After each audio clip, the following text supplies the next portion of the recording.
বললেও তো বুঝবেন না। সম্মানিত হাজিরিন,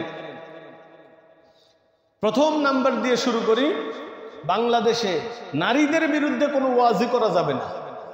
আইন পাশ হচ্ছে, নারীদের বিরুদ্ধে কি করা যাবে না। আমি যা বলতেছি এটা কিন্তু এখন আইনত দণ্ডনীয় অপরাধ হচ্ছে, এখনো পাশ হয় নাই।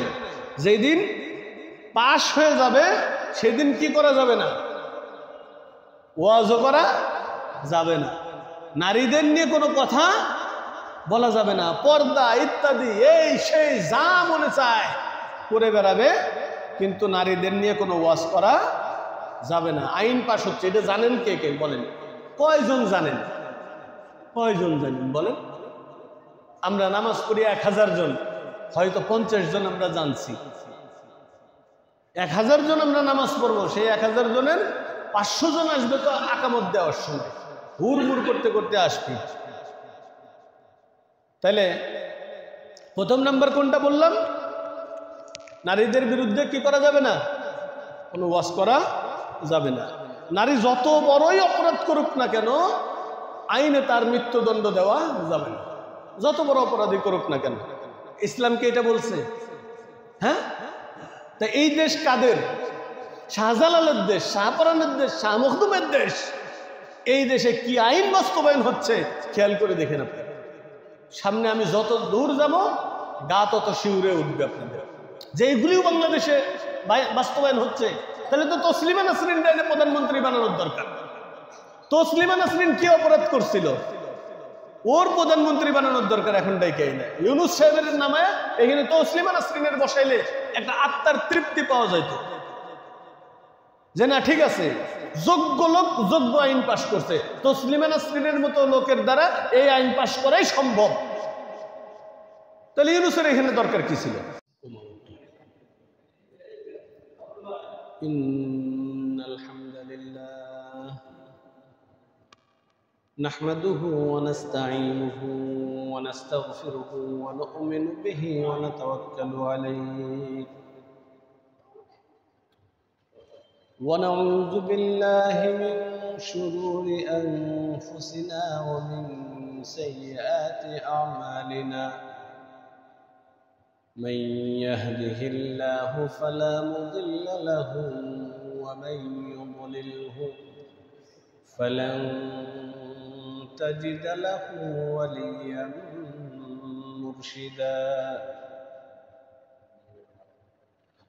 ونشهد أن سيدنا وسندنا وحبيبنا وحبيب قلوبنا وأولانا ومولانا محمدا عبد الله ورسوله الذي أرسل الله تبارك وتعالى في كلامه المجيد. সবাই বলি আমরা أعوذ بالله من الشيطان الرجيم. بسم الله الرحمن الرحيم. الله نور السماوات والأرض مثل نوره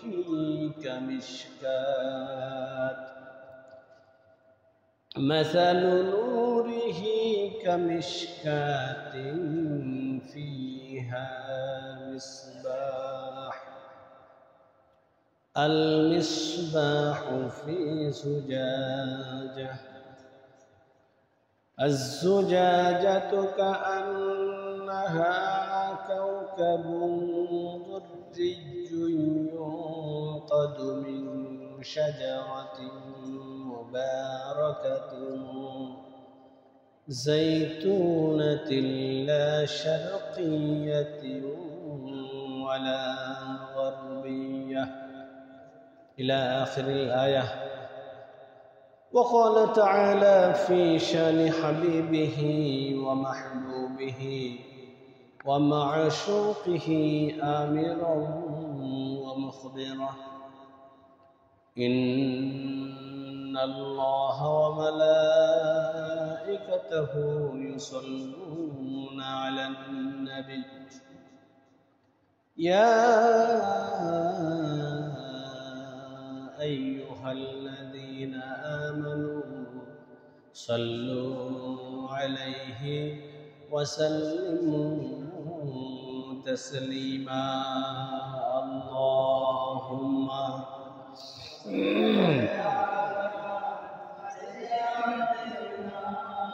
مولانا محمد وعلى آل سيدنا شفيعنا محمد اللهم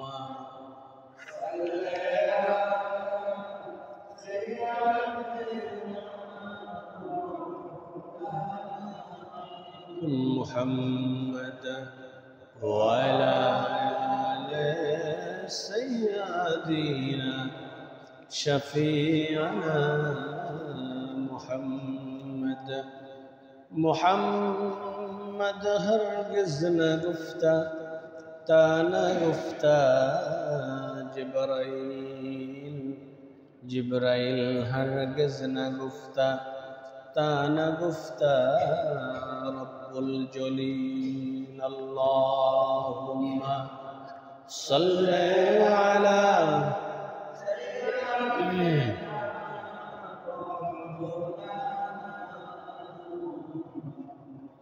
وعلى آل سيدنا شفيعنا محمد আলহামদুলিল্লাহ মহান আল্লাহ রাব্বুল ইজ্জাতের শাহী দরবারে আমরা লাখো কোটি শুকর ও সুজুদ আদায় করি যে আল্লাহ রাব্বুল ইজ্জাত আমাদেরকে হায়াত দিয়েছেন। গত জুমা থেকে আজকের জুমা পর্যন্ত আমরা এসে মসজিদে এসে বসার সুযোগ পেলাম।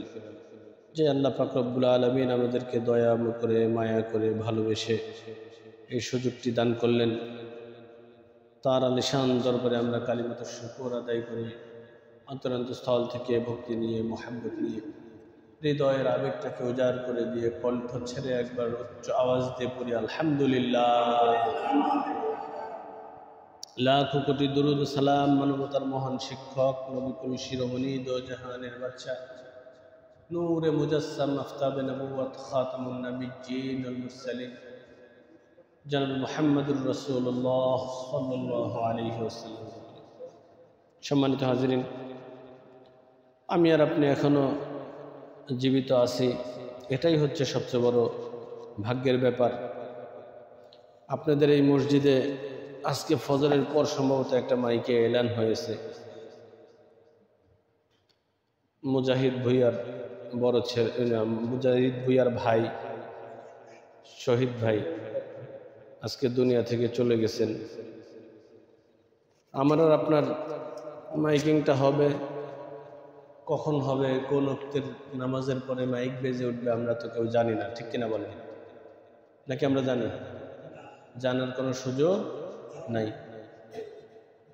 মহান আল্লাহ পাক রব্বুল আলামিন মানুষের মাথায় অনেক মেধা দিচ্ছে, অনেক বুদ্ধি মানুষ বের করতেছে।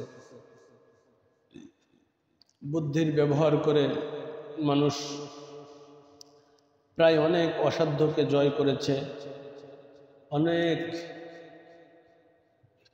কঠিন কঠিন জিনিস এখন মানুষের হাতের মুঠোয় চলে এসেছে।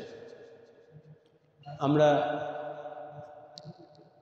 আগে শুনতাম 6 মাস 1 বছরে মানুষ হজ করতে যেত, এখন সেই সৌদি যেতে 5 থেকে 6 ঘন্টাই যথেষ্ট। যদি কোনো মানুষ মনে করে আমি বিকেলে রওনা দিয়ে আবার পরের দিন সকালে এসে নাস্তা করব, সেটাও একজন মানুষের পক্ষে সম্ভব। মানুষ এরকম অনেক অসাধ্য, যেগুলি মানুষের কাছে অসাধ্য ছিল সেগুলি মানুষ জয় করেছে। দিন যত যাচ্ছে ততই আবিষ্কার হচ্ছে, আবিষ্কার বেড়েই যাচ্ছে। লেটেস্ট এখন যে আবিষ্কারের মধ্যে আমরা আছি, ইন্টারনেটকে সর্বোচ্চ সর্বোচ্চ একটা আবিষ্কার মনে করা হতো, কিন্তু এখন আরও তার চেয়েও আশ্চর্যের জিনিস মানুষের হাতের মুঠোয় চলে আসছে, সেটা হচ্ছে এআই প্রযুক্তি। আপনারা হয়তো বা অনেকেই জানেন, আর্টিফিশিয়াল ইন্টেলিজেন্স, কৃত্রিম বুদ্ধিমত্তা যেটাকে বলা হয়, এটা মানুষের এখন অবাক হওয়ার বিষয়। আপনি কি জানতে চান শুধু একবার বললেই সে সেটা জানিয়ে দিচ্ছে। আপনি যে ধরনের উত্তর আশা করছেন তার চেয়ে শতভাগ নিখুঁত এবং আরো সুন্দর করে উত্তর সে দিতে পারে। আশ্চর্যের বিষয়, আমি গতকাল এআই নিয়ে একটু খোঁজাখুঁজি করলাম, সৃষ্টির তথ্য জানার জন্য চেষ্টা করলাম, এত সুন্দর মজাদার উত্তর দিল, আমি নিজেই অবাক হয়ে গেলাম। যে পৃথিবীর শুরুটা কি, ধারণা করা হয় যে এটা নাকি পৃথিবী এমনি এমনি হয়েছে, এরকম যখন প্রশ্ন করা হলো সে সুন্দর করে উত্তর দিল যে না, এটা কোনোদিন সম্ভব না, এমনি এমনি পৃথিবী হয়নি। এর একজন কি আছে? স্রষ্টা আছে। এই স্রষ্টাই এটাকে সৃষ্টি করছে। আরো বোঝায় এত সুন্দর করে উত্তরগুলি দিল, আমার কাছে খুব মজাই লাগে।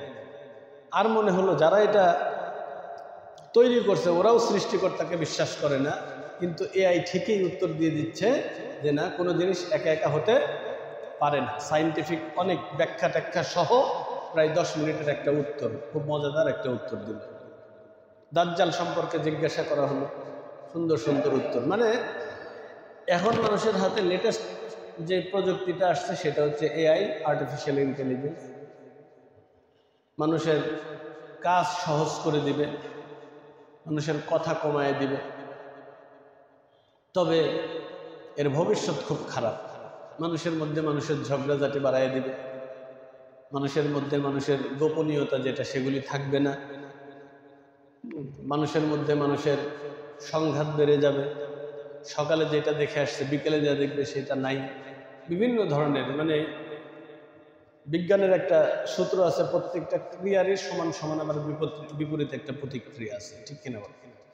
তো যেহেতু সমান সমান বিপরীত প্রতিক্রিয়া আছে, তাহলে সমান সমান যেটা আমরা ভালো পাচ্ছি ওইটার আবার সমান সমান ক্ষতিও আমার কাছে চলে আসে।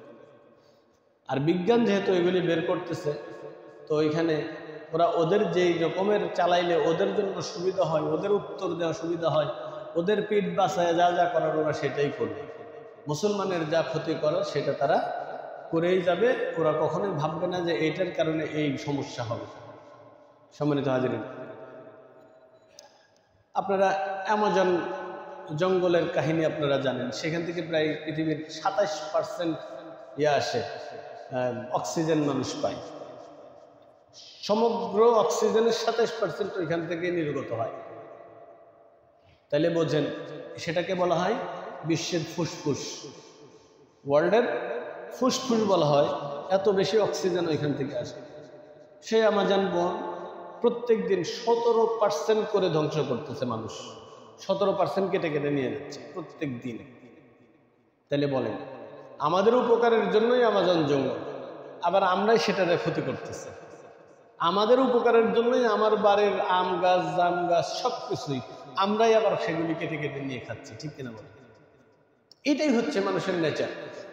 আমাদের যেটা উপকারে আমরা পাবো ওইটাই আবার আমরা আমাদের হাত দিয়ে নষ্ট করব। পৃথিবী ধ্বংস হয়ে যাবে কিভাবে? এই প্রক্রিয়ায় পৃথিবী ধ্বংস হয়ে যাবে, অক্সিজেনের অভাব হয়ে যাবে, মরুভূমি হয়ে যাবে, তাই না? এখন যেটা সাহারা মরুভূমি, পৃথিবীর সবচেয়ে বড় মরুভূমি হচ্ছে এখন সাহারা মরুভূমি, এটা আপনারা জানেন। এই আমেরিকা, কানাডা এরকম কয়েকটা রাষ্ট্র একবারে সাহারা মরুভূমির মধ্যে রেখে দেওয়া যাবে, এত বড় সাহারা মরুভূমি। ওইটা একটা সময় সমুদ্র ছিল, এখন সেটা মরুভূমি। একটা সময় কি ছিল? এটা সমুদ্র ছিল। তাহলে সমুদ্র মরুভূমিতে পরিণত হলো কেন? আমাদের কারণে। এইটাকে বলা হয় ক্লাইমেট চেঞ্জিং এর যে পদ্ধতি, সেই পদ্ধতির মাধ্যমে এটা নষ্ট হয়ে গেছে। আমরা তো আমাদের হাত দিয়ে সবকিছু ধ্বংস করে দিচ্ছি। আগে শীতের সিজন বলতে একটা সিজন ছিল, গরমের সিজন বলতে একটা সিজন ছিল। আমরা এই দেশে আমরা 6 ঋতুর দেশ হিসাবে জানতাম, ঠিক কিনা বল? এখন শরৎ কোন দিক দিয়ে যায়, হেমন্ত কোন দিক দিয়ে যায়, আমরা সেগুলি আর বুঝি না। আমরা শুধু গরম আর ঠান্ডা এই বুঝি। শেষ, বাকি 4 ঋতু শেষ। তো এইভাবেই আস্তে আস্তে ক্লাইমেট পরিবর্তন হয়ে যাবে। হইতে হইতে ইকো ব্যালেন্সগুলি ইমব্যালেন্সড হয়ে যাবে। যখন ইমব্যালেন্সড হয়ে যাবে তখন একটার সঙ্গে আর একটার বিপরীত সম্পর্ক তৈরি হবে, আস্তে আস্তে পৃথিবী ধ্বংস হয়ে যাবে। সম্মানিত হাজরিন, আজকের এই সময়ে দেখা যায় যে ওই ডিম রাস্তার উপরে রেখে ভাসতেছে, তাই না? কত ডিগ্রি সেলসিয়াস হচ্ছে। আগে আরবরা এত ডিগ্রি সেলসিয়াস আরবরা অবিশ্বাস করতো ওদের দেশে, এখন সেটা বাংলাদেশেই সম্ভব। 36-37 এটা তো এখন নিয়মিত হয়ে গেছে বাংলাদেশে। সম্মানিত হাজিরিন, আল্লাহ পাক রব্বুল আলামিন পবিত্র কোরআনে হাকিমের মধ্যে বলেছেন, যহারাল ফাসাদু ফিল বাররি ওয়াল বাহর বিমা কাসাবাত আইদিন নাস। এই যে তোমরা যা কিছু দেখো, ফিতনা ফাসাদ, যহারাল ফাসাদ ফিল বাররি ওয়াল বাহর, জল এবং স্থল, এই সমস্ত জায়গায় তোমরা যে ফিতনা ফাসাদগুলি দেখো, এগুলি অন্য কোনোভাবে আসে নাই, অন্য কোনো কারণেও আসে নাই। আইদিন নাস, মানুষের হাতের দ্বারা এগুলি আসছে। এটা তোমাদের হাতের কামাই। তোমরা হাত দিয়ে বন জঙ্গল উজাড় করছো, আমি এদিকে বৃষ্টিপাত, অনাবৃষ্টি, খরা সবকিছু তোমাদের জন্য দিয়ে দিচ্ছি। বিভিন্নভাবে আমরা আমাদের নিজেদের ক্ষতি নিজেরাই করে বেড়াচ্ছি। আল্লাহ পাক রব্বুল আলামিন আমাদের সেই ক্ষতি থেকে বাঁচার তৌফিক দান করুক। আমরা বলি আল্লাহুম্মা আমিন। সবাই বলি একবার আল্লাহুম্মা আমিন। আল্লাহ আমাদেরকে হেফাজত করুক। আমরা বলি আল্লাহুম্মা আমিন। সম্মানিত হাজিরিন, আজকে আবার আরেকটা বড় ক্ষতির কথা বলবো আপনাদের। যেই ক্ষতি আপনারা যদি মনোযোগ দিয়ে না শুনেন তাহলে বুঝতে পারবেন না কত বড় একটা ক্ষতির মধ্যে আমরা বাঙালিরা অলরেডি বসে পড়ছি। এখন কি করছি? আমরা অলরেডি বসে পড়ছি। মহিলা ও শিশু বিষয়ক মন্ত্রণালয় নিয়ে কিছু কথা হবে আছে। আপনারা হয়তো অনেকেই জানেন অথবা অনেকে আজ করতে পারছেন, বাংলাদেশে একটা আইন পাশ হচ্ছে। মহিলা এবং শিশু বিষয়ক মন্ত্রণালয় কি হচ্ছে? বাংলাদেশে একটা আইন পাশ হতে যাচ্ছে। সংস্কার কমিশন সংস্কার করে দিয়ে দিছে। অলরেডি ডক্টর ইউনূস সাহেব তার ভেরিফাইড পেজে এটা ছেড়েও দিয়েছে এবং সে মানুষের দৃষ্টি আকর্ষণ করার চেষ্টা করতেছে। এইটা যদি হয় তাহলে এই বাংলাদেশকে নিয়ে আফসোসের আর কোনো সীমা থাকবে না। তখন তসলিমা নাসরিনরা বুক ফুলায় বলবে, হ্যাঁ এই বাংলাদেশই তো চাচ্ছিলাম। ওরা শুধু বসে বসে তখন সুবহানাল্লাহ সুবহানাল্লাহ তসবিহ টিপবে। আর আমরা হয়ে যাব ইউরোপ আমেরিকার চেয়েও আরো বেশি উদাসীন। ধর্ম বলতে আর কিছুই থাকবে না। ইউরোপ আমেরিকার চেয়ে আমরা আরো বেশি নিকৃষ্ট জাতিতে পরিণত হয়ে যাব। রাস্তাঘাটে কুকুর বিড়ালের মতো ছেলে আর মেয়েরা অবাধ মেলামেশা করবে, কেউ কিছু বলার সাহসও পাবে না। গ্রাম্য সালিশ তো আগেই শেষ হয়ে গেছে না? বলে গ্রাম্য সালিশ আছে, মাতবর খুঁজে পাওয়া যায় এখন আর না? এখন আর মাতবর খুঁজে পাওয়া যায় না। এখন ধ্বংসের চূড়ান্ত যেটুকু বাকি ছিল, 2-1 ফোঁটা বাকি ছিল, এই 2-1 ফোঁটা আশা করা যায় ইউনূস সাহেবের হাত দিয়ে আমরা পেয়ে যাব, আল্লাহ যদি আমাদের গজবের মধ্যে না নেন। আর যদি আল্লাহ বাঁচায় দেন সেটা হয়তো ইউনূস সাহেবের হাত থেকে বাঁচতেও পারি আমরা। কিন্তু উনি আবার ভদ্রলোক মানুষ, আবার এত ভদ্রলোক উনি না। উনি ইউরোপ আমেরিকায় বড় হয়েছে, ওই সমস্ত দেশের সঙ্গে বেশি বিজনেস ওনার, ওই সমস্ত দেশ সম্পর্কে উনি অত ভালো জানেন, কিন্তু কোরআন এবং হাদিসের নিয়ম নীতি ইত্যাদি এই বিষয়ে অত বেশি তাওয়াক্কা তিনি করেন না। যদিও ভদ্রলোকের নাম ইউনূস, কিন্তু এত ভদ্রলোক আবার উনি না। সম্মানিত হাজিরিন, তো শিশু ও মহিলা বিষয়ক যে মন্ত্রণালয়, সেখানে বিভিন্ন সংস্কারের নামে বিভিন্ন ধরনের মহিলাদেরকে নিরুৎসাহিত করার জন্য, ধর্মের প্রতি অবহেলা করার জন্য, ধর্মকে মানুষের ভেতরের থেকে বের করে দেওয়ার জন্য এবং মহিলাদেরকে বেপরদায় করার জন্য, বেহায়া বানানোর জন্য হুজুররা এতদিন ধরে যা যা করছে, যত চেষ্টা করছে, যা কিছু করছে, এখন লেখনি দিয়ে, কলমের খোঁচা দিয়ে সেগুলি সব ধূলিসাৎ হয়ে যাবে যদি আমরা সচেতন না হই। সবচেয়ে বড় ব্যাপার হলো, এটা কিন্তু ওয়েবসাইটে ঢুকলে পাওয়া যায়, কিন্তু আমাদের এই দেশের কয়জন লোক ওয়েবসাইট বুঝে, ধর্ম বোঝে, ধর্ম ভিতরে ধারণ করে, ধর্মের ভালোবাসাও ভিতরে আছে, কিন্তু জানেই তো না যে কেমনে কি হচ্ছে। বলেন, জানার সুযোগ আছে? তারা বলবে যে আমরা তো ওয়েবসাইটে ওপেন করে রাখছি, আপনারা দেখেন নাই কেন, বলেন নাই কেন, আমাদের সংস্কার করতাম, বাদ দিতাম, এই করতাম সেই করতাম। কিন্তু কয়জন মানুষ আছে এই ওয়েবসাইট বুঝে? ওই 2-4 জন কাঠমোল্লা আমাদের মতো মসজিদের মেম্বারের দ্বারা চিল্লাবে, তারা তো আবার এগুলি কম বোঝে। বুঝেন নাই? এরাও তো এইসব ওয়েবসাইট ঘাটাঘাটি কম বোঝে। যেহেতু ওয়েবসাইট ঘাটাঘাটি কম বোঝে, তা এই সুযোগে ভেতর দিয়ে একটা আইন পাস যখন করে ফেলবে, এই আইন পাস হওয়ার পরে আমরা বুঝবো মামলা মোকদ্দমা এটা সেটাতে যখন জড়ায়া যাব, তখন তারা মামলার বের করে বলবে যে এই যে দেখো, এই যে বাংলাদেশের আইন, এই আইন কবে হইলো, হয়েছে কবে তুমি তো জানোই না, তুমি এইসব খবর রাখো নাকি? তুমি আসো ঘুমায় পড়ালেখা করছো যে এইসব খবর রাখবা? তখন ওই আইনের পিছনে দৌড়াইতে দৌড়াইতে জীবন শেষ। এদিকে আমার বউ নিয়ে মানুষ অন্য কিছু করতেছে, কিন্তু আমার করার কোনো ক্ষমতা নাই, আমার বলার কোনো ক্ষমতা তখন থাকবে না। কেন? কাগজ বলবে যে তোমার বলার কিছু এখান নাই। কাগজ বলতেছে তুমি কিছু বলতে পারবা না, আরেকজনের ঘরের থেকে ধরে নিয়ে আসলেও কিছু বলতে পারবা না, কাগজ বলতেছে। এখন ধরে নিয়ে আসার পরে আপনি যদি কিছু বলেন, পুলিশ এসে আইন অনুযায়ী আপনারে কি করবে? শাস্তি দিবে। তুমি বলতে গেলে কেন?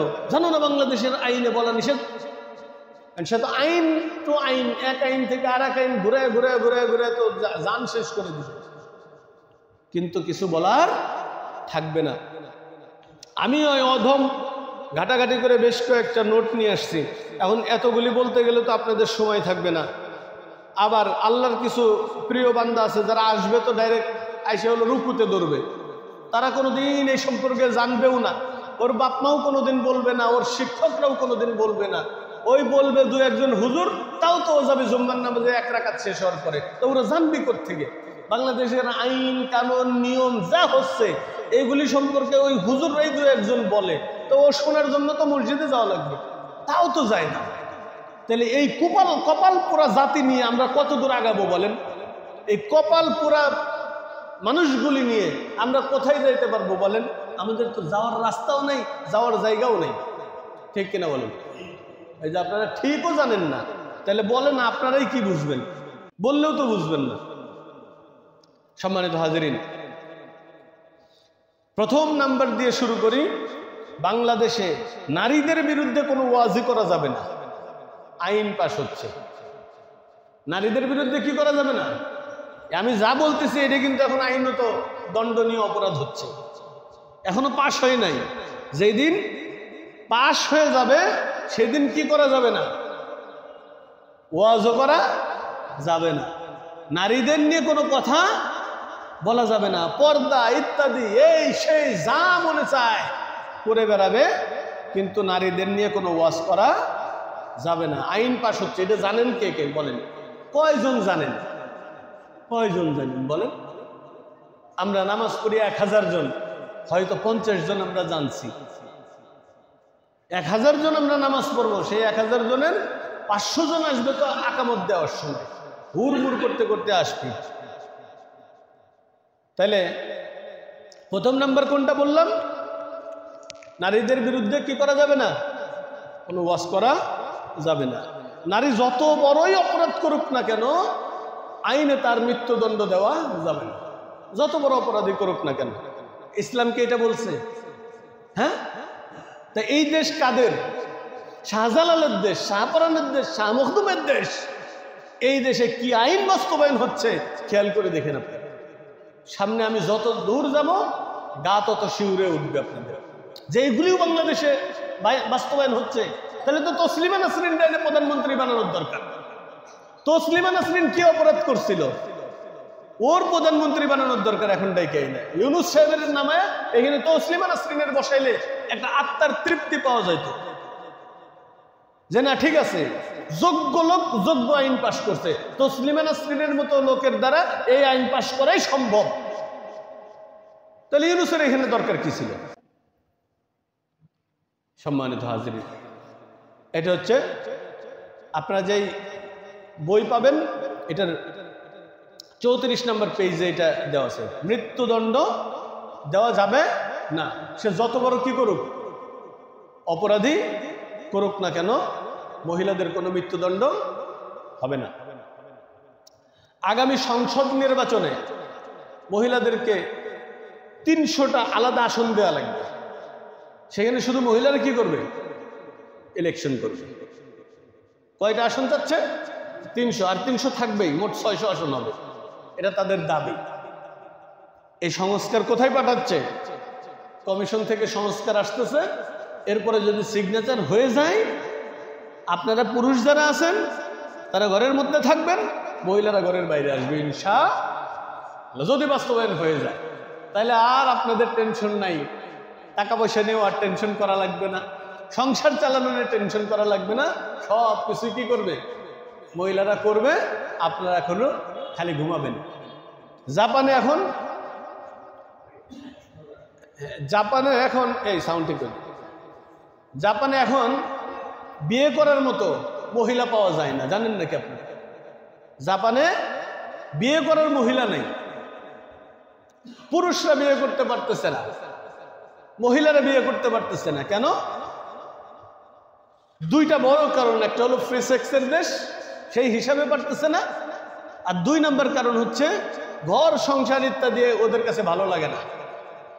সংসার, আবদ্ধ জীবনযাপন করা, এটা ওদের কাছে ভালো লাগে না।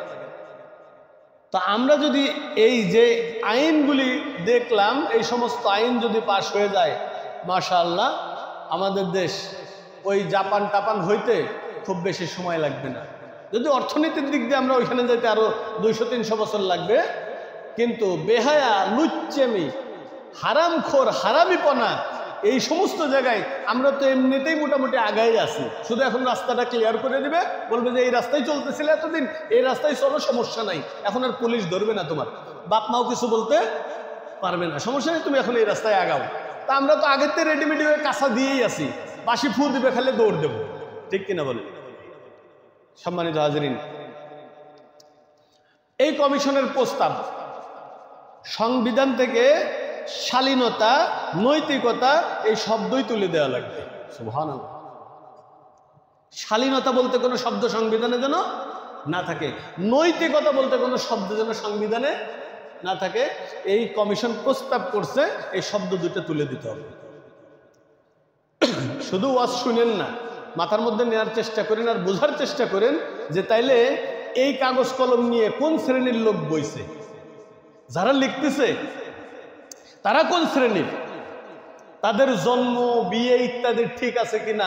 এখন আরেকটা কমিশন গঠন করে এইটা বের করার দরকার যে ওদের জন্ম আর বিবাহ এগুলি ঠিক আছে কিনা, বৈধ পন্থায় হয়েছে কিনা। এইটা হলো এখন আরেকটা কমিশন বের করে দিয়ে ওইটা খুঁজে বের করার দরকার, যারা কাগজ কলম নিয়ে এগুলি লিখতেছে। ঠিক কিনা বলেন? আরে পুলিশ ধরবে না, ঠিক কিনা বলেন? সেটুকু বলেন, তা ভয় পান কি জন্য? ওদের, আমার মত অনুযায়ী, আমার প্রস্তাব হলো যারা এই সব লিখছে এদের জন্মের ঠিক আছে কিনা এইটা বের করার একটা কমিশন গঠন করা হোক, এবং এইটা রেকর্ড হচ্ছে ছেড়ে দেওয়ার জন্য অনুরোধ করতেছি। ফাইজলামি শুরু করছে, এটা বাংলাদেশ। বিয়ের বাইরে যৌন সম্পর্ককে পাপ বলে বিবেচনা করা যাবে না। 71 নম্বর আর্টিকেল। বিয়ের বাইরের যে যৌন সম্পর্ক, এটাকে পাপ বলা যাবে না। বুঝেন কিন্তু? তাহলে কোথায় যাচ্ছি আমরা, কোন প্রস্তাব নিয়ে আমরা গেছি, লিখতেছি যখন, কে লিখতেছে, এই শব্দগুলি যারা লিখতেছে তারা কোন ফ্যামিলির, তারা কোন জায়গার থেকে উঠে আসছে, তাদের মাথার মধ্যে আদৌ বাঙালি কেউ আছে কিনা, আদৌ বাঙালি কেউ আছে কিনা, এটা আমার সন্দেহ। কোন বাংলা মায়ের সন্তান, হিন্দু, খ্রিস্টান, বৌদ্ধ, জৈন, যেই হোক না কেন, এই সমস্ত শব্দ তারা কোনোদিন লিখতে সাহস পাবে না যদি বাঙালি সন্তান হয়ে থাকে। বাংলাদেশের একটা ইতিহাস ঐতিহ্য আছে, বাংলাদেশের ফ্যামিলির একটা ইতিহাস ঐতিহ্য আছে, মুসলমানদের একটা ইতিহাস ঐতিহ্য আছে, বাঙালির একটা কালচার আছে। এই কালচারে কোনোদিন এই সমস্ত শব্দ কোনোদিন কেউ লেখার সাহস পাবে না। ঠিক কিনা বলেন? ঠিক কিনা? আবার বলেন ঠিক কিনা? বাঙালি ফ্যামিলিতে বড় হওয়া কোনো সন্তান এইসব শব্দ লিখতে পারবে না। এগুলি হায়ার করে আনা অন্য কোনো জায়গা থেকে, অথবা অন্য কোনো দেশের সংবিধান থেকে 100% ডাউনলোড করে এনে বাংলায় শুধুমাত্র লিখে গেছে। আমাদের দেশের দেশীয় কোনো কালচারের কোনো লোক এটা লিখতে পারে না। সে যত ইংলিশ শিক্ষিতই হোক আর সে যত আধুনিক শিক্ষায় শিক্ষিতই হোক না কেন, এই জাতীয় কোনো জিনিস তারা লেখার সাহস পাবে না যদি বাংলার সন্তান হয়ে থাকে। সম্মানিত হাজিরিন, ৭১ আর্টিকেল, বেশ্যাপানা, পতিতা, এই দুইটা শব্দ তুলে দিতে হবে। সংবিধানে এই শব্দ থাকা যাবে না। বেশ্যা নামের এই শব্দ, তারপরে পতিতা নামের এই শব্দ সংবিধানে রাখা যাবে না। তাদেরকে যৌন কর্মী হিসাবে স্বীকৃতি দিতে হবে এবং যৌন শ্রমিক হিসাবে তাদেরকে আখ্যায়িত করতে হবে। তারা বেশ্যা বা পতিতা না, তারা কি? যৌন কর্মী। কত বড় আহাম্মক, পাগল, ছাগল, নাদান, মদখোর, মাতাল, এই সমস্ত জিনিস লিখছে। তাও আবার বাংলাদেশের, তাও আবার বাংলাদেশ। ৩৪, ৩৭, ১৩৩ আর্টিকেল। সম্মানিত হাজিরিন, শুধু দেখবেন আপনারা যে এখানে কোনো মুসলমানের সন্তান আছে কিনা এইসব লেখালেখিতে। ধর্মগ্রন্থ, অর্থাৎ মুসলমানদের ধর্মগ্রন্থ আছে, সব ধর্মগ্রন্থের কথাই বলছে। ধর্মগ্রন্থ, মুসলিম হোক, ত্রিপিটক হোক, তারপরে বাইবেল হোক, যেটাই হোক, ধর্মগ্রন্থ, এই ধর্মগ্রন্থগুলো পুরুষ রচিত। পুরুষ রচিত বিধি ব্যবস্থা, বিধি ব্যবস্থা ভিন্ন আর কিছুই না, মানে পুরুষ রচিত একটা বিধান। ধর্মগ্রন্থগুলো কি? পুরুষ রচিত একটা বিধান ছাড়া আর কিছুই নাই। মহিলারা বলতেছে আমাদেরকে অন্ধকারে রাখবার জন্য পুরুষগণ ঈশ্বরের আদেশ পত্র বলিয়া প্রচার করিয়াছেন। মানে তাদেরকে অন্ধকারে রাখার জন্য আমরা পুরুষরা কি করছি? বানায় বলছি এটা ঈশ্বরের কাছ থেকে আইছে, এটা ভগবানের কাছ থেকে আইছে, এটা আল্লাহর কাছ থেকে আইছে। এটা ওদেরকে আমরা দমায় রাখার জন্য নাকি বলছি? মহিলাদেরকে দমায় রাখার জন্য এটা একটা মিথ্যা প্রচার করতেছি আমরা। ধর্মগ্রন্থ, বুঝতে পারতেছেন? তাহলে কি খাওয়া খাইছে? ও তো লিটারের পর লিটার খাইছে, ও ভেজাল খাইছে। ১ নম্বর জিনিস খাইলেও তো এত মাতলামি কথা বলার কথা না। মদও যদি ভেজাল না খায় তাহলে ওর মুখ দিয়ে এইসব জিনিস বাইরে হওয়ার কোনো কথা আমি রাস্তা খুঁজে পাইতেছি না। ও কি ২ নম্বর জিনিস খায় বইছিল? ও তো রেল গেটে এনে ছেড়ে দেওয়ার দরকার। ও মরার পরেও আরো ২ ঘন্টা পিটানোর দরকার। মরে গেছে শিওর হওয়ার পরেও আবার ২ ঘন্টা পিটানোর দরকার। কত বড় নির্বোধ, কত বড় আহাম্মক, বাংলাদেশের সংবিধানে এইগুলি লিখতে চায়। ওর কলিজা কত বড়, কত বড় সুদখোর, মদখোর, আহাম্মক না হইলে এইসব কথা বাংলা সংবিধানে আসে, যায়, বাংলাদেশের সাথে যায় এগুলি। আস্তাগফিরুল্লাহ। ধর্মীয় বিধানের ভিত্তিতে পরিচালিত আইনগুলো নারীদের জন্য বৈষম্য সৃষ্টি করেছে। আর্টিকেল ৩৩। বুঝতে পারছেন এটা কত বড় জঘন্য? ধর্মীয় বিধানের ভিত্তিতে পরিচালিত আইন, তারপরে মুসলিম ল আছে না অনেকগুলি, মনে করেন এই সম্পত্তি বন্টন বলেন বা বিবাহ ইত্যাদি যা কিছু বলেন, এইসব ধর্মীয় বিধানের ভিত্তিতে যে সমস্ত আইনগুলি পরিচালিত হয় এইগুলি বলে বৈষম্য সৃষ্টি করে। আরে আল্লাহর আইন, আল্লাহর চেয়ে বড় সুন্দর বিধান আর কে দিতে পারে? রাসূলুল্লাহ সাল্লাল্লাহু আলাইহি ওয়াসাল্লাম এক যুদ্ধ শেষে সাহাবারা সব গনিমতের মাল যেটা পাইছেন ওইটা বন্টন করতেছেন। খেয়াল করেন আপনারা, ওইটা বন্টন করতেছেন। তো এর মধ্যে এক সাহাবী আগায় গেছেন, যে বলতেছেন রাসূল সাল্লাল্লাহু আলাইহি ওয়াসাল্লাম বন্টন করতেছেন, বন্টন প্রক্রিয়া তার সুন্দর হচ্ছে না, তার কাছে ভালো লাগে না। সে বলছে ইয়া মুহাম্মদ তাদিল, মুহাম্মদ আপনি কি সুন্দর, মানে আপনি আপনার যে বন্টন প্রক্রিয়া এটা ভালো হচ্ছে না। আল্লাহ রাসূল সাল্লাল্লাহু আলাইহি ওয়াসাল্লাম বুক ভরা একটা বেদনা নিয়ে বললেন যে আমি মুহাম্মদ, আমার চেয়ে আর কে সুন্দর বন্টন করতে পারবে বলো তো? আমার চেয়ে আর সুন্দর বন্টন কে করতে পারবে? আর তুমি এসে আমার বন্টনের ভুল ধরতেছো। আল্লাহ পাক রব্বুল আলামিন মানুষ সৃষ্টি করে দিয়ে মানুষের চলা, মানুষের সম্পর্ক, বৈবাহিক সম্পর্ক, বৈবাহিক বাহিরে সম্পর্ক, আত্মীয় স্বজন, সব কিছুর মধ্যে যে একটা সুন্দর ব্যালেন্স করে দিচ্ছেন, এই ইসলাম ধর্মের নীতি অনুযায়ী যারা চলবে তাদের জীবনে কোনোদিন কোনো ধরনের সমস্যা হওয়ার কথা না, ঠিক কিনা বল? আল্লাহ পাক রব্বুল আলামিন সুন্দর নিয়ম নীতি বর্ণনা করে দিয়ে রাসূল সাল্লাল্লাহু আলাইহি সাল্লামকে যখন ইহুদম থেকে তুলে নেবেন, পৃথিবী থেকে যখন রাসূল সাল্লাল্লাহু আলাইহি সাল্লামকে তুলে নেবেন, আল্লাহ পাক রব্বুল আলামিন পবিত্র কোরআনের আয়াত নাজিল করে দিয়ে দিলেন, তোমাদের জন্য আজকে দিনকে আমি পরিপূর্ণ করে দিলাম। সুবহানাল্লাহ। আজকে তোমাদের জন্য কি করলাম? দিন পরিপূর্ণ করে দিলাম। আল্লাহ পাক রব্বুল আলামিন বলতেছেন, আল ইয়াউমা আকমালতু লাকুম দীনাকুম, দিন পরিপূর্ণ হয়ে গেছে আজকে। ওয়া আকমালতু আলাইকুম নি'মাতি, এবং আমার নিয়ামত সমূহ আমি পরিপূর্ণ করে দিলাম। সুবহানাল্লাহ। ওয়া রাদিতু লাকুমুল ইসলামা দীনা, আর ইসলামকে দিন হিসাবে আমি তোমাদের জন্য মনোনয়ন করে দিলাম। সুবহানাল্লাহ। আল্লাহ পাক রব্বুল আলামিন যখন মানুষের জন্য দিনকে পরিপূর্ণ করে দিলেন, এই পরিপূর্ণ দিনের মধ্যে আর তো কোনো নিয়ম নীতি আনারই দরকার নাই, ঠিক কিনা বলে? বছরে বছরে নীতি পাল্টানো, বছরে বছরে নিয়ম পাল্টানো, এই সরকার চলে গেলে সংবিধান চেঞ্জ, ওই সরকার আসলে আর একটা সংবিধান, বাড়াইটা সরকার বসাইছি তারাও আবার সংবিধানের মধ্যে খুচাখুচি শুরু করে দিয়েছে। এ কি সহ্য হয়? এখন এবারে তুই তো বাড়াইতে আইছিস, তুই তো কয়দিন পরে কবে যে ঘর খালি কর, তোর তো ঘর খালি করে দেওয়া লাগবে, তা তোর এত মাতব্বরি করার দরকার কি? তুই এই সমস্ত জায়গায় হাত দিবি কে? ও হাত ধরার জায়গা পাইতেছ না, না ফাজলামি করে বেড়াও। এখনো তরমুজের বাজার ঠিক হইলো না, এখনো বাঙ্গির বাজার ঠিক হইলো না, এখনো চাউলের বাজার ঠিক হইলো না, সব বাদ দিয়ে তুমি আগে এইটা কমপ্লিট করে জমা দিয়ে দিতে পারছো। তার মানে বোঝা যায় কি এটা বড় ষড়যন্ত্র। নাওয়া খাওয়া সব বাদ দিয়ে আগে এটা ঠিক করছে, ঠিক কিনা বলেন?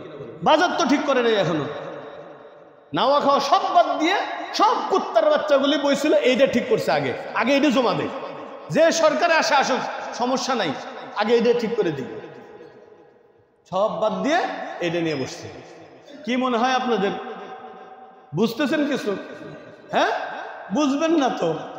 কয়দিন পরে যখন দেখবেন আপনার মেয়ে নাই, কিছুই বলতে পারতেছেন না, যে জায়গায় বিচার নিয়ে গেছেন ওই পুলিশ ধরে আবার আপনার মায়ের শুরু করে দিছে, তখন এই যে আর্টিকেল এত, বাপ যদি বিচার নিয়ে আসে বাপের ধরে বাইন্ধে দুটো পিটান দিয়ে কথা কইছে তাই দিছি, নাহলে তো আমার চাকরি চলে যাবে, তখন যাবেন কই? নিয়ম আইন দেখায় দিবে। এরপরে আসেন, ধর্মবাদ দিয়ে অভিন্ন পারিবারিক আইন প্রণয়ন করতে হবে। ধর্মবাদ দিয়ে অভিন্ন পারিবারিক আইন, এগুলার ডিম বোঝারও তো ঘিলু লাগবে। ঘিলু আছে কয়জনের? ঘিলুই তো নাই, পড়ালেখাই তো জানি না, তাই এ ভাষা বুঝবো কেমনে? ধর্মবাদ দিয়ে অভিন্ন পারিবারিক আইন। অভিন্ন পারিবারিক আইন বলতে কি বুঝাইছে বুঝবেন? হিন্দু, বৌদ্ধ, খ্রিস্টান সব একই নিয়মে চলবে। মরে গেলে আমরা যেরকম সম্পত্তির বন্টন করি, হিন্দুরা তো অন্যভাবে করে, তাই না? অভিন্ন পারিবারিক আইন চলে আসবে। বুঝতে পারতেছেন? বিয়ে শাদী আমরাও বাদ্যযন্ত্র বাজানো শুরু করব। যদি না করে তাইলে পুলিশ নিয়ে যায় ইমাম সাহেবের ইমামতি বাদ দিয়ে দিবি। কি ইমাম সাহেব বিয়েতে ঢোল বাজাই নাই? হ্যাঁ, অভিন্ন পারিবারিক আইন। তুই তো ভিন্ন পারিবারিক আইন মানছে, এই ইমাম সাহেবের চাকরি রাখা যাবে না। ইমাম সাহেব বিয়ে করলো, আমাদের দাওয়াত দিল, গেলাম, কিন্তু আমাদের প্রসাদ খাওয়াইলো না। ইমাম সাহেবের কি নাই? অভিন্ন পারিবারিক আইন গঠন করা লাগবে। কত বড় লিটারের পর লিটার খাওয়া মাল, এটা খেয়াল করছেন? হ্যাঁ, এ কি? ওরা যখন লেখছে তখন বোঝেই নাই যে এই বাংলাদেশে হাজার হাজার লক্ষ লক্ষ শিক্ষিত হুজুর আছে যারা এদের প্রতিনিধিত্ব করে, জুম্মাই এগুলি ফাঁস করে দেবে না। এটা তো ওরা বোঝে নাই, ওরা এটাও বোঝে নাই কত বড় মালখোর, বোঝেই নাই। ওরা সব হুজুরে মনে করছে ভরের শুধু একার রসই, পাগল, সব হুজুরে পাগল মনে করছে। হুজুররা কি এত পাগল নাকি? এত পাগল কন? কত বড় আহাম্মক। এরপরে লিখছে, কোন নারী যদি তার সন্তানের পরিচয় দিতে না চায় তবে তাকে লজ্জা দেওয়া যাবে না, তদস্থলে সে যার নাম বলিবে তার নাম লিখতে হবে। সুবহানাল্লাহ। হ্যাঁ, বোঝেন,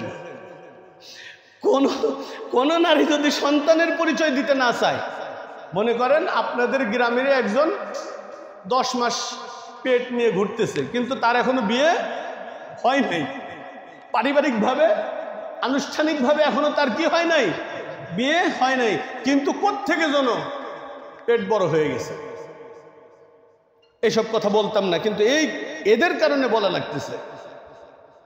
কিন্তু সে যদি নাম বলতে না চায়, কে বানাইলো, তোমার এত বড় বানাইলোটাকে, সে যদি বলতে না চায়, তাহলে তাকে লজ্জা দেওয়া যাবে না, লজ্জা দেওয়া যাবে না। কত বড় আহাম্ম।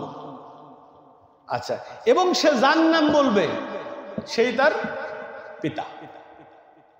নাম যদি আরেকজনের বলে দেয়, সে যার নাম বলবে সেখানে তার নাম লিখতে হবে। কি প্যাচ, ঘরে ঘরে প্যাচ লাগাই দিবে না, কিন্তু সাবধান, সবার নামা লাগবে। যেই দিন ডাক আসবে সেই দিন সবারই নামতে হবে। কিন্তু ধর্ষককে বিয়ে করা যাবে না, এটা আইনত নিষিদ্ধ। ধর্ষণ যে করলো তার আবার বিয়েও দেওয়া যাবে না, এর সাথে তার বিয়ে দেওয়া যাবে না। দেখছেন, তাহলে বিয়ে আরেকজনের কাছে হবে। এ কি, এ তো ঘুমানোই হারাম করে দেবেন আমাদের।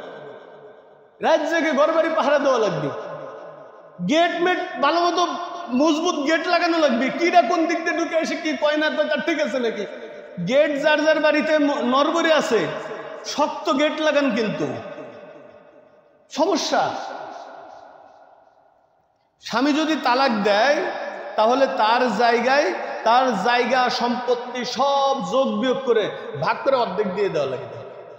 স্বামী যদি তালাক দেয়, তাহলে তার স্থাবর অস্থাবর যা আছে যোগ বিয়োগ করে অর্ধেক দিয়ে দেওয়া লাগবে।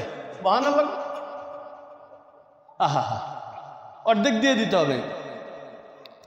আচ্ছা, আবার কোন স্ত্রী যদি, কোন বউ যদি 10 বছর সংসার করে, 10 বছর সংসারের পর যদি তালাক দেয়, তাহলে এই যে অর্ধেক যে দিয়ে দিলেন, এরপরেও অতিরিক্ত তাকে ক্ষতিপূরণ দেওয়া লাগবে।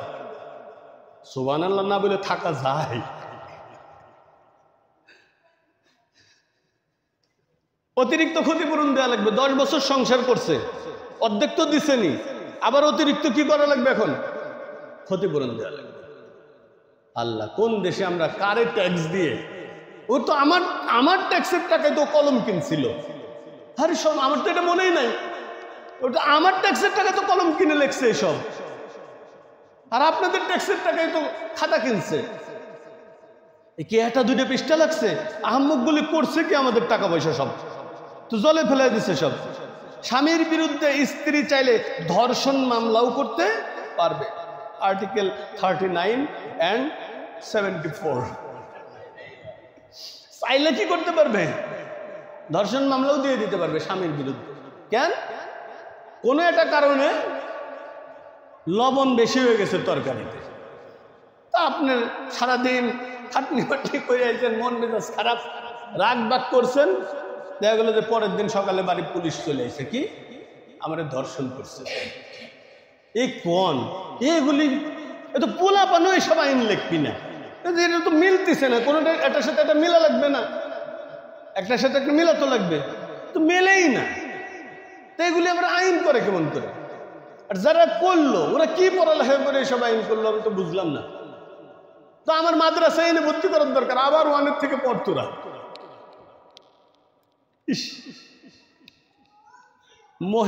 মহিলাদেরকে নারী বলতে হবে, আর মহিলা বলা যাবে না, সাবধান আপনারা। মহিলাদেরকে মহিলা বলতে হবে, নারী বলা যাবে না, আর নারী বলা যাবে না, তাদেরকে কি বলতে হবে? মহিলা বলতে হবে। রাষ্ট্র ধর্ম ইসলাম, এটা বাদ দিয়ে দিতে হবে, এটা রাখা যাবে না। তো এটা তো চাইছিলই, আগের ওলারা চাই নাই, সব রসুনের এক গুয়া, মাঝখান দিয়ে আমরা শুধু এই করি সেই করি। ধর্মীয় গোষ্ঠীর কারণে নারীর অধিকার প্রতিষ্ঠা বাধাগ্রস্ত হচ্ছে। খেয়াল করেন, ধর্মীয় গোষ্ঠী বলতে গিয়ে আমরা যারা মসজিদে এখন আসছি, এর কারণে নারীদের অধিকার বাধাগ্রস্ত হচ্ছে। পরের লাইন বলেন তো কি করা লাগবে? ধর্মীয় গোষ্ঠীদেরকে শেষ করে দাও। এই তো পরের লাইন, ধর্মীয় গোষ্ঠীর কারণে নারীদের অধিকার বাধাগ্রস্ত হচ্ছে। এরপরে আসেন আদিবাসী যারা আছে, আদি আছে না বাংলাদেশে, আমরা আদিবাসী বলি যাদেরকে, তাদেরকে ক্ষুদ্র নিরী এই সমস্ত গোষ্ঠী বলা যাবে না, এবং তাদেরকে আদিবাসীর মর্যাদা দেওয়া লাগবে।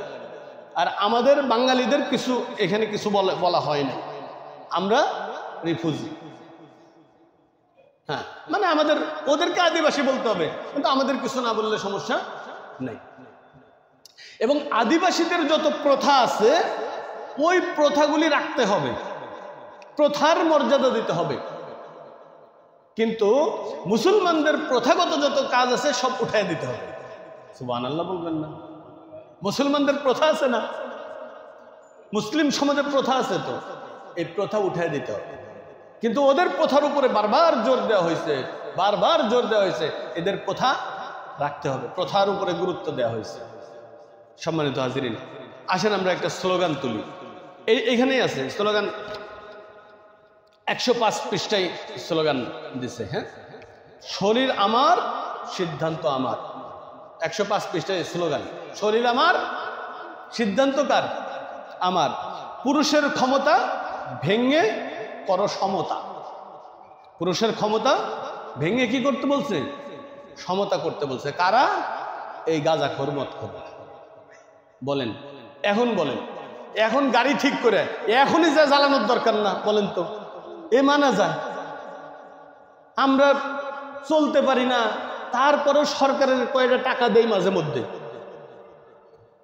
ইউনিয়ন পরিষদের চলে আসে, পৌরসভার থেকে মাইকিং বাইট করে, এইটা দেন সেইটা দেন, নাইলে কিন্তু এই বিচ্ছিন্ন করে দেব, এটা করে দেব, পরে কিন্তু এত তারিখের পরে আসলে কিন্তু আর কোনো কমপ্লেন না হবে না। পৌরসভাতে মাইকিং বের করে না, এ চলে তো আমাদের টাকা দিয়ে, চলে চলে এই যে সর্বনাশ করে আবার আমাদের,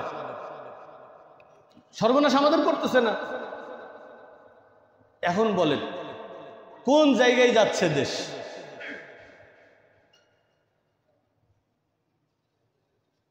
বলেন, তো অর্ধেক পড়লাম, তাই তো জুম্মা শেষ, আর তো কোনো কথাই বলতে, খালি রিডিং করছি। তাহলে এইরকম আইন আরো আছে, কোথায় যাবেন বলেন? রাস্তা আছে, পালানোর রাস্তা আছে? পালানোর রাস্তা নেই। আল্লাহ রসুল সাল্লাল্লাহু আলাইহি সাল্লাম বলছিলেন, শেষ জামানা আসবে যে জামানায় হাতের তালুর উপরে আগুন রাখা সহজ হবে। হাতের তালুর উপরে আগুন রাখা সহজ হবে, কিন্তু ঈমান রাখা এর চেয়ে কঠিন হবে। এই তো লিখে দিচ্ছে আমাদের, এইভাবে চলবা, নাহলে কিন্তু সমস্যা। যদি সিগনেচার হয়, ফাইনালি যখন সিগনেচার হয়, আর এইগুলি যদি থাকে, অথবা সব না, এগুলির মধ্যে 2-4টেও যদি থাকে, তাইলে দেখেন অশান্তিতে আর ঘুমানো যাবে না। 2-4টেও যদি থাকে, যেহেতু লেখছে এতগুলি, এ কি সব নষ্ট করবে না? 2-4টে রেখেই দিবে না? যত মিছিল মিটিং দৌড়ঝাঁপ করি আর যাই করি, 2-4টে কিন্তু রেখেই দিবে। ওই 2-4টা থেকে 20 পুরা বাড়াইতে বাড়াইতে বাড়াইতে বাড়াইতে 50 বছর পরে এই সবগুলি আবার বাস্তবায়ন করে ফেলবে। এখানে ইহুদিদের ব্রেন চলতেছে, আপনার আমার ব্রেন।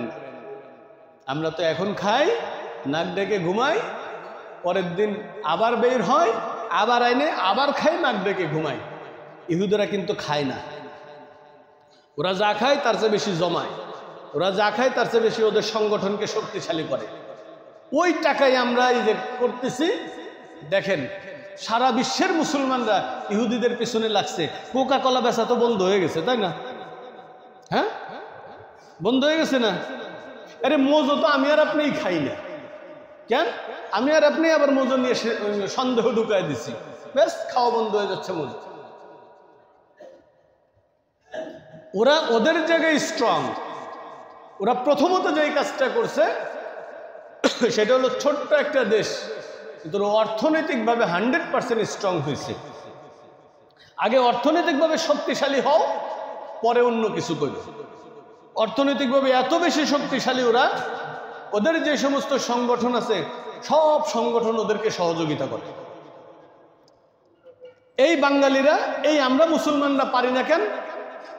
আপনার পকেটে, আপনার ডয়ারে কয়েক কোটি টাকা পড়ে আছে, আপনার ব্যাংকে কয়েক কোটি টাকা পড়ে আছে, আরেকজনের টাকা নাই বিধায় ব্যবসা করে উঠতে পারতেছে না, তার কাছে আইডিয়া আছে, আপনার কাছে এসে বলছে আপনি এমন বান করবেন আপনি 7 দিন না খেয়ে আসেন, টাকা দেবো কোনতে রে? আরে তুই পয়সা, কালকে একজন আমার কাছ থেকে টাকা নিয়ে গেছে, আমি তার দেবার চাইলাম না, এই বিভিন্ন ধরনের কথা বলে তারে নিরুৎসাহিত করে দিতেছে। তার কাছে কিন্তু আইডিয়া ছিল, এর টাকা ওর আইডিয়া এক জায়গা হইলে দুইজন মিলেই ভালো থাকতে পারতো, ঠিক কিনা বলেন? আমরা বাঙালি শুধু নিজে ভালো থাকার চেষ্টা করতেছি, আর ওরা সাংগঠনিকভাবে এমন শক্তিশালী হয়েছে ইহুদিরা, ওরা নিজেরা ভালো আছে, পাশের জনকেও ভালো রাখতেছে, এবং পুরা বিশ্বটারে ওরা এখন চ্যালেঞ্জ করতেছে, অথচ ওরা মাত্র হাতে গুনলে কয়েকজন ব্যক্তি।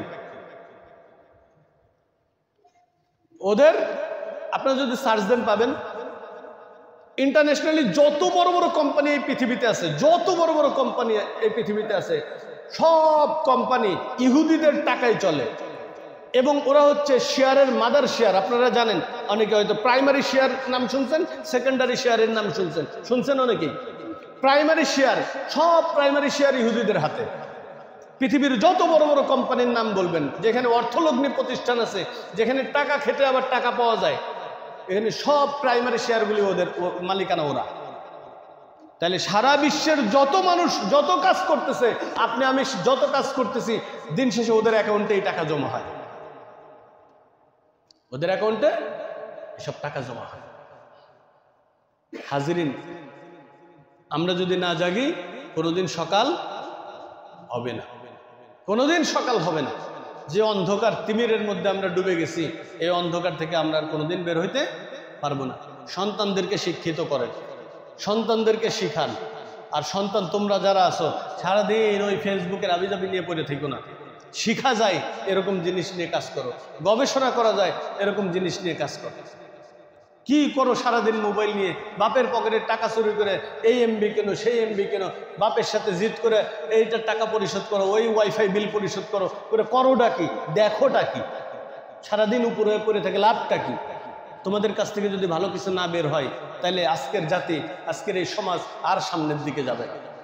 অতএব আমাদের ছাত্র ভাই তোমরা যারা আছো, সবার কাছে উদাত্ত আহ্বান, মুরব্বী আপনারা যারা আছেন সবার কাছে উদাত্ত আহ্বান, যে সমস্ত আইন কানুন এগুলি সৃষ্টি হচ্ছে এই দেশে, যদি এটা হতেই থাকে, অথবা যদি এগুলি পাশ হয়ে যায়, তাহলে আমাদের আর বাঁচার কোনো রাস্তা নাই।